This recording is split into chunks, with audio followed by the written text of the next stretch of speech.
আল্লাহ তাআলা বলেন মৃত্যুর যন্ত্রণা আসবেই আসবে। বাবা, মালাকুল মউত আজরাইল জান কবজ করার আগে মানুষের মৃত্যু যন্ত্রণা শুরু হয়। প্রথম সাকরাতুল মউত বলে এটাকে। এই মৃত্যু যন্ত্রণা পৃথিবীর সর্বশ্রেষ্ঠ ঈমানদারেরও হয়, সর্বনিকৃষ্ট কাফেরেরও।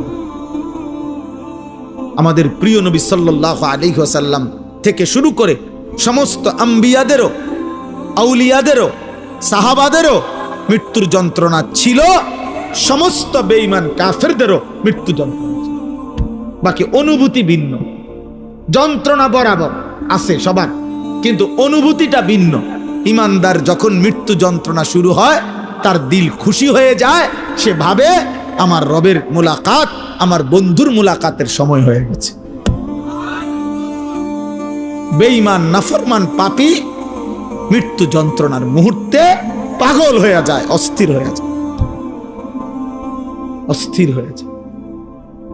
তাফসীরের মধ্যে আছে 900 বছর যদি সুখের সাগরে কেউ ভাসে, কোনদিন 1 সেকেন্ডের জন্য দুঃখ যন্ত্রণা বেদনা পায় নাই, একটা মিনিট, 900 বছরে যে কোনদিন কাঁটার আঘাতও সয় নাই, 1 ফোঁটা চোখের পানিও পড়ে নাই, কিন্তু আল্লাহর নাফরমানি করছে। আমি নিজে তাফসীরে পড়ছি, খোদার কসম, আল্লাহ তাফসীরে লিখছে মৃত্যু যন্ত্রণার প্রথম সেকেন্ডে 900 বছরের সুখ ওই নাফরমান ভুলে যাবে। দ্বিতীয় সেকেন্ডে যখন তাকে বলা হবে, হে আল্লাহর বান্দা, বিগত পৃথিবীটা তুমি খুব আরামেই তো কাটাইছো না, আল্লাহর কসম ওই নাফরমান বলবে, আয় মাওলা, জীবনে সুখ কি জিনিস আমি কোনোদিন দেখি নাই, আমি জানি না মাওলা সুখ কাকে।